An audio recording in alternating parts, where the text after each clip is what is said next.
Hey guys, welcome back to TechMan. Today, let me show you how to remove payment method on AWS. Need to remove a payment method on Amazon Web Services? Here's how to do it step by step. Before you begin, remember that AWS always requires at least one active payment method. If you're planning to remove your only card, make sure to add a new one first. Also, double check that there are no unpaid bills or pending charges on your account. Once ready, go to the AWS Management Console, log in, click your account name at the top right, select Billing Dashboard. From the left-hand menu, choose Payment Methods. If needed, add a new payment method before proceeding.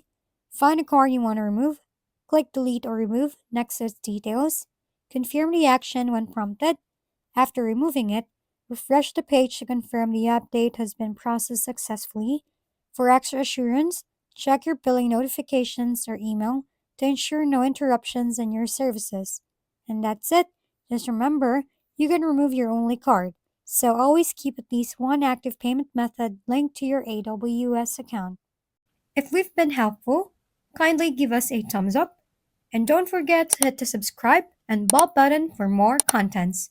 For any questions and suggestions, comment down below.